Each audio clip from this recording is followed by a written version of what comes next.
Welcome to our weekly discussion, Moral Side of the News. I'm Shawn Kaelin with the WHAS Crusade for Children. Joining me today, as always, a distinguished panel: Reverend Clay Calloway, West Louisville Ministers Coalition; Father Bill Hammer, St. Margaret Mary and St. William Catholic Churches; Rabbi Stan Miles, Louisville Melton School; and Reverend Dr. Kilen Gray, Louisville Presbyterian Theological Seminary. College graduations have been interrupted this week by protests that have been playing out at campuses across the country. It's our first discussion of this topic this week on Moral Side of the News, and this is how ABC covered the story earlier this week. The LAPD on campus at USC early Sunday morning.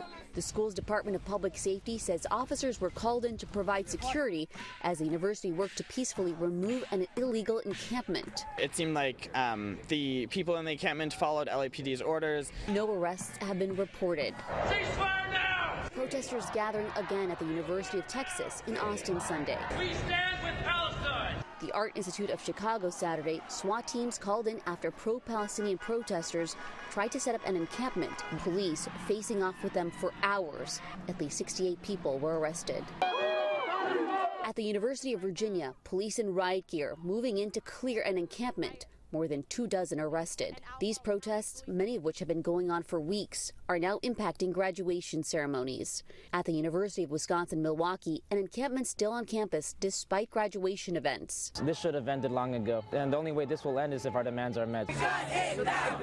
Shut it down! The University of Michigan's graduation was briefly interrupted by pro-Palestinian protesters chanting and waving Palestinian flags.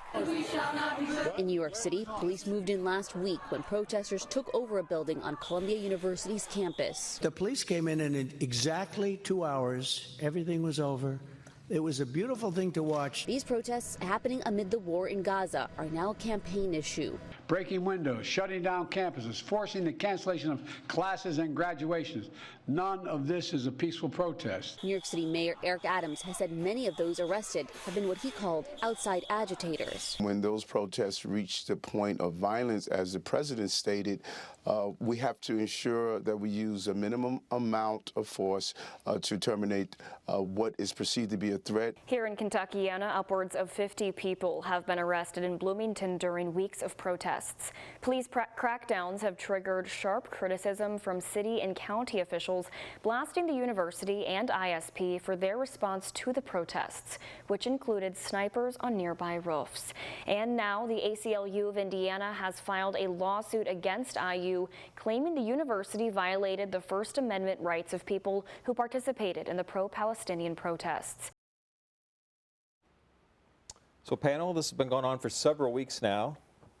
Your thoughts on what needs to happen? You know, it's ironic. This weekend is probably graduation weekend for a lot of universities.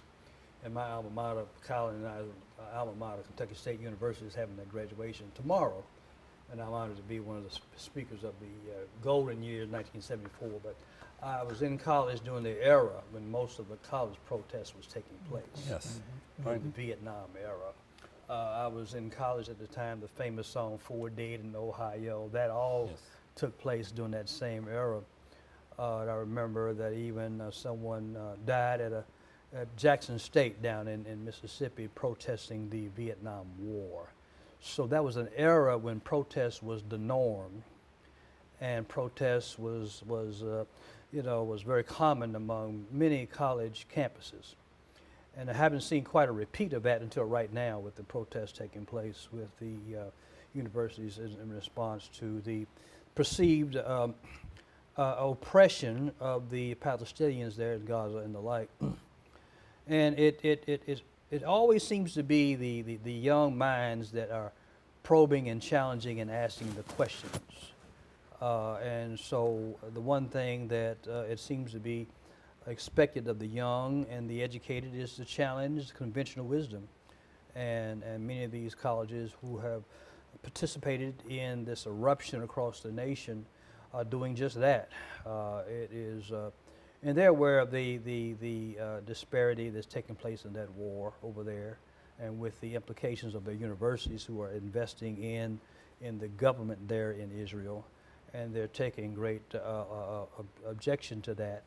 And so it is it's quite interesting to see the level of protest that's taking place that has escalated among so many universities across the nation. I think what we're hearing is very disturbing. First of all, let it be said that there should be peace in the Middle East. Let it be said that the hostages should come home now. It's been over 200 days.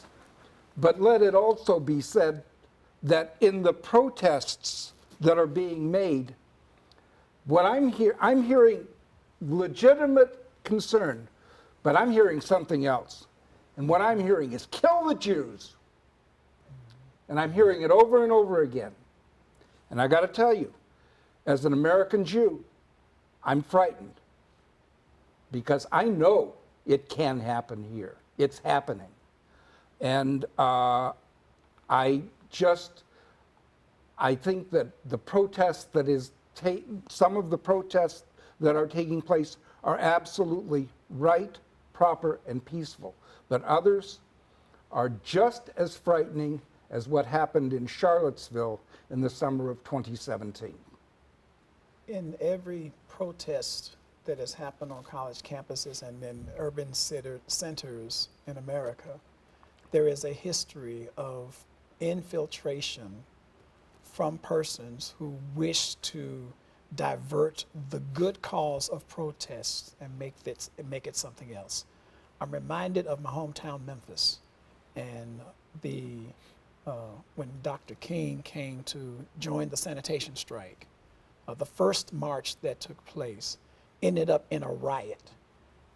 The youth of that city was blamed for that riot, and one of the youth that was blamed was my brother, who was a member of the Invaders, who was the group that helped to fight for the end of police brutality during that time. The second march came after King had met with the Invaders and the young people and others to begin to do a much more peaceful march and included them in the march as security. And it was a much more peaceful place. But the point that I'm making is that this is for me, in how I read history, it's a repeat of what happens in this country when people, particularly people without privilege and power, who feel to begin to make their voices heard in specific spaces, get infiltrated by others. These protests are happening in response to some ugly stuff that took place on October the 7th, and we should never forget that. We should never forget the people who perished from the attack on Hamas. This is the catalyst of everything that is happening in the Middle East right now. But also the thousands of Palestinians who have died because of war. And this is what is being spoken of, and many different types of fruits of what ought to happen have mixed in with that. And I know that we've heard reports from various different authorities around the country of infiltrators who have joined into peaceful, appropriate protests and have begun to start inflecting other types of things, the stuff that you were talking about, of speaking death to any people, especially the Jews, in a larger context of an increase in anti-Semitism that has increased in this country over the past 4 to 6 years plus. There's no doubt about that we cannot separate these college protests from the context of a rise in anti-Semitism, anti-Black animus, and anti-poor conversations that's happening in this country. It's that the political context is rising, is fueling this, to me, in addition to an anti-higher education sentiment that we're hearing from Congress, from persons in Congress who are already, example, now many conservative spaces around the country, legal spaces, are trying to target Columbia students now and blackball them from any type of job opportunities that come from that. That's way beyond what these young people are really trying to accomplish on this campus. But other interests are grabbing onto this. Republicans within Congress and in other state houses trying to pass legislation to penalize persons who are really trying to do legal, that's part of the Bill of Rights, legal protests of what they feel need to be done. But you have other people who are attaching their agendas to this and really confusing the messaging that's coming out from this. And the poor press has to do what they can to do to just report what they see and what they hear.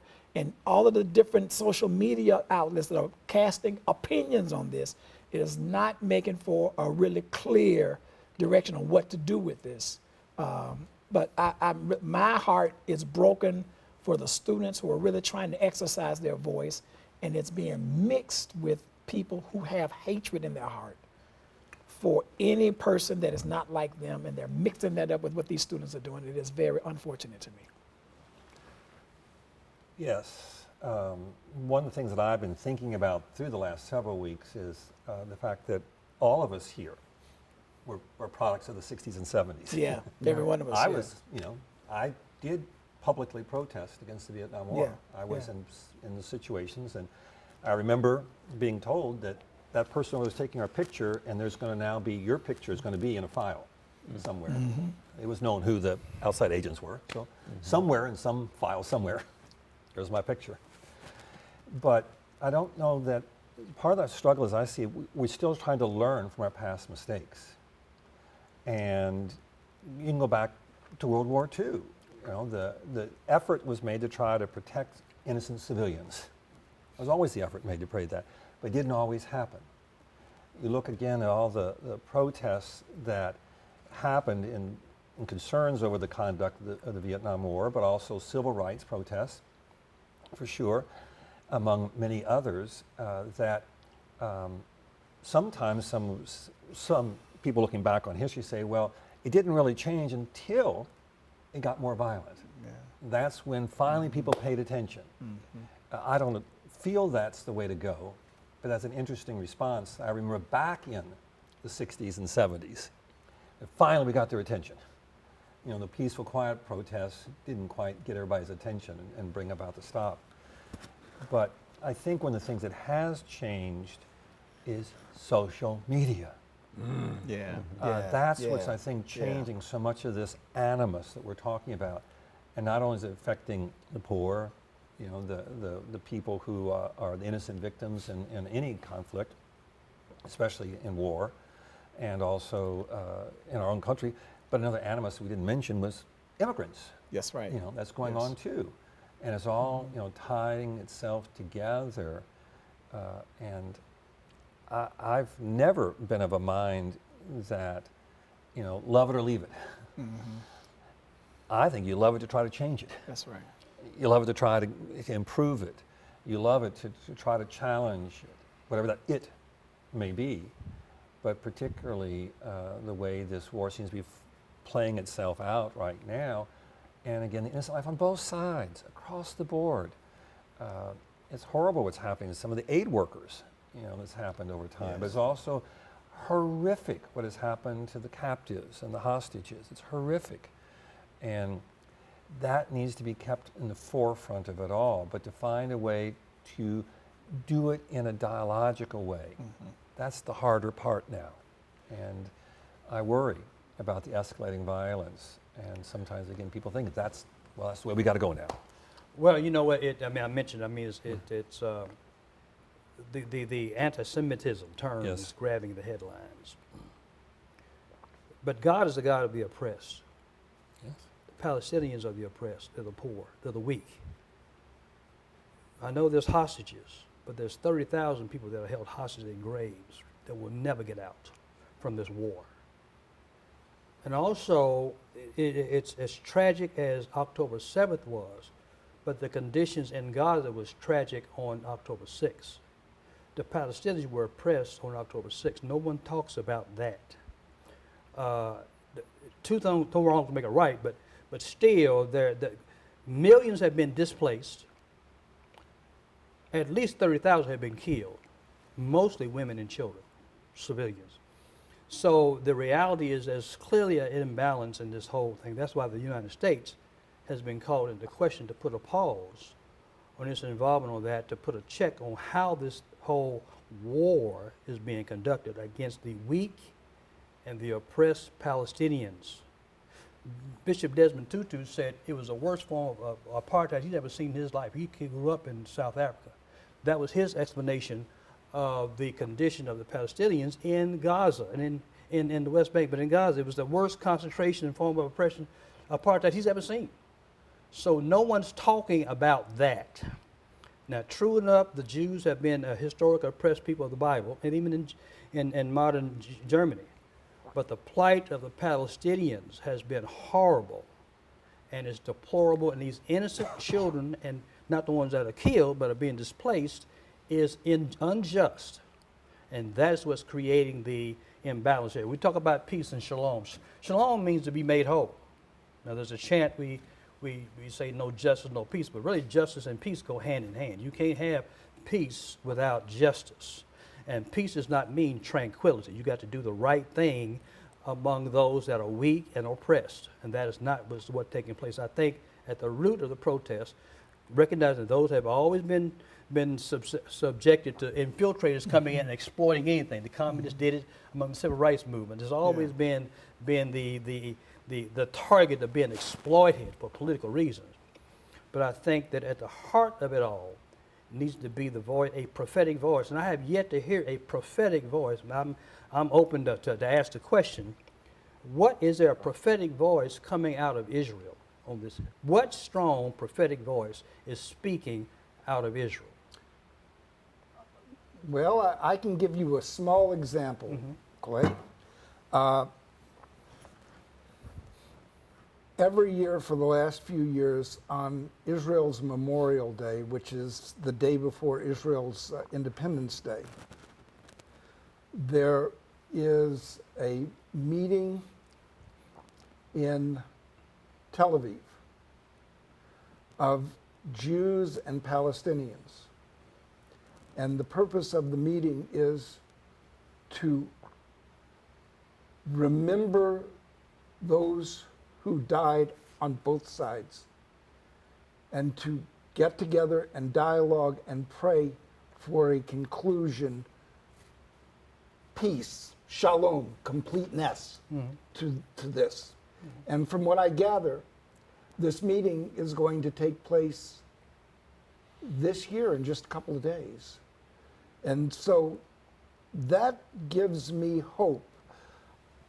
The life of one Palestinian innocent is a crime.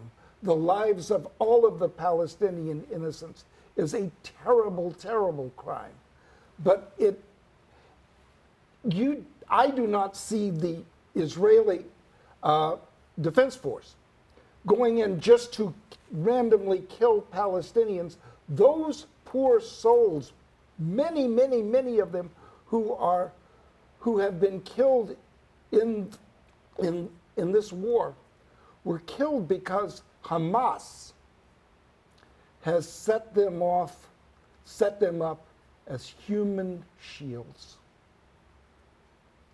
And that is to my way of thinking, a tremendous crime to put those men, women, and especially the children in a position of absolute, unavoidable harm's way. The Hamas is also a Hebrew word, and the translation of Hamas into Hebrew is complete destruction. And I fear that is what is taking place in Gaza, in the Middle East with Hezbollah in Lebanon. And I see the hand of the Iranians. I see the hand of the Russians.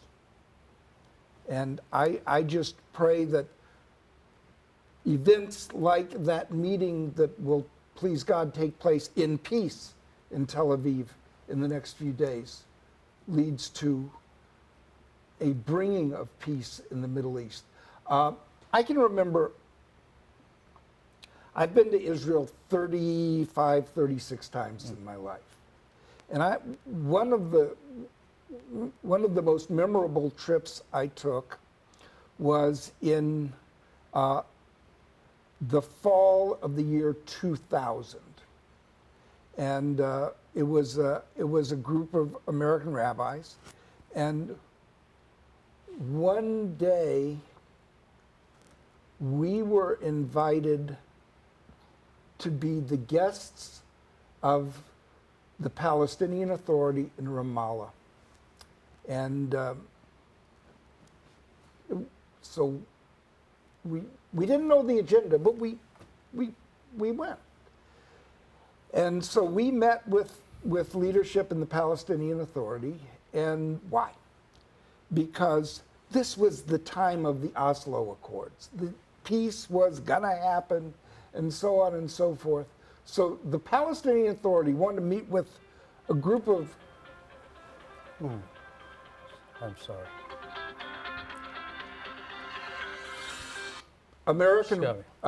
Meet with a group of American rabbis because we brought congregational groups to Israel, and they wanted to tell us about tourism opportunities that we should take advantage of in the Palestinian Authority. Like, for example, at that time, there was a huge buildup in tourist opportunities in Jericho, which is certainly one of the most historic cities in that part of the world. And they were under construction, and they never came to pass because the Oslo Accords fell apart not soon after we were there. But my hope is that we can bring those, go in that direction again. And a couple weeks ago, I said on this program, the source of my hope for the Middle East doesn't come from the Middle East itself, but it comes from looking at history, and particularly the history of Ireland. Yeah. And the troubles in Ireland over the last 300 years. And now there is peace and understanding in that part of the world. If it can happen there, please God, it can happen in Israel and in Palestine. You asked about prophetic voices, and I see three. First of all, the students are the prophetic voice around the world. That's a prophetic voice that speaks truth to power. But in Israel itself, you've got the family members of the hostages who are speaking to the government of Israel to do differently than what they have been doing.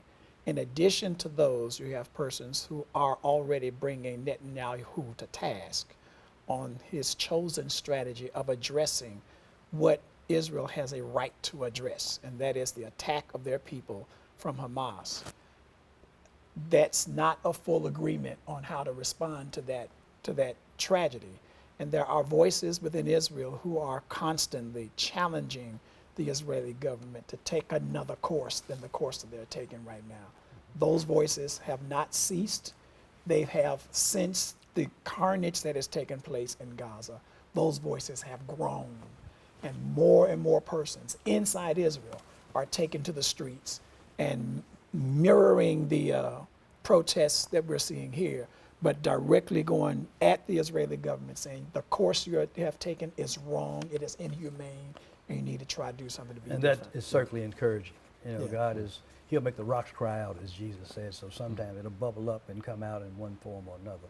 And it's encouraging to see those prophetic voices, still persistence in their pursuit for justice and peace.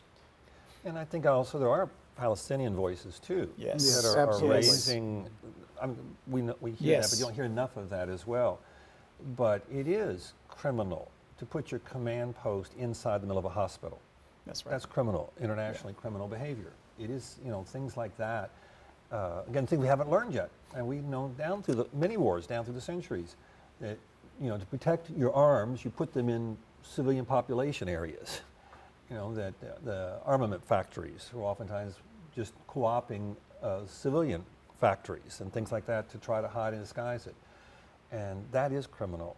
And there are people who are speaking out against that as well. But to find ways that, yes, what we're doing here, you know, this is another example of trying to talk in a way that is respectful and enlightening and open to challenge. You know, that's all part of the way it works, or it needs to. There's one term that we haven't, one issue that we haven't addressed that must be addressed also at this point in time, and that is not only anti-Semitism, but Islamophobia. Yes. There's no reason for that Absolutely. that too. Any hatred of the other because the other is a sin and a crime. Yes. Well, one thing that I think we can learn by rightly dividing the words, anti-Semitism does not exclusively apply to Jews. It's a language reference. It includes Ethiopians, including Palestinians, so it's not just Jews exclusively when we say anti-Semitic. And they've claimed it as being exclusive, and it simply is not. That's right. So I think we'll go a long way to clarify that term, to broaden the understanding that might lead to a broader understanding as a whole of what's taking place over there. I agree with you, Clay. To tell you the truth, the term that I use often, and it's kind of crude, but it says it all. Jew hatred. Okay, Jew hatred. that narrows it down in the least amount of words. Yeah. Yes. That's true. And I think that would help, but anti-Semitism itself, the word includes much more than just Jews. The Semites are more than just Yeah, Jews. it's much more than that. That's a powerful conversation. Yes, it has been. It has been, and thank you for your openness and your honesty. And it's a conversation that I dare say no one else is having. So it needs to be had, and as Father Bill alluded to, conversations like this are important to hopefully having peace. Right. Yes. We have about a minute left, A whole so minute? let's not move on to anything else. I want to thank our panelists today for this great discussion. Reverend Clay Calloway with West Louisville Ministers Coalition, Father Bill Hammer, St. Margaret Mary and St. William Catholic Churches, Rabbi Stan Miles, Louisville Melton School, and Reverend Dr. Kaelin Gray with Louisville Presbyterian Theological Seminary. Rebecca, we're going to roll that video of the pin. We can. Some of us are sporting the pins today, but Crusade 71 is just 19 days away. You can buy your WHS Crusade for Children Collector's pin and Chick-fil-A gift card. It's a great deal, only $3. It's available at any Republic Bank, L&N Federal Credit Union, First Harrison Bank, or New Yale Cleaners. So pick those up. It's a great deal. Thanks for watching and listening to Moral Side of the News this week. Join us again next week for an all-new conversation, and have a great week.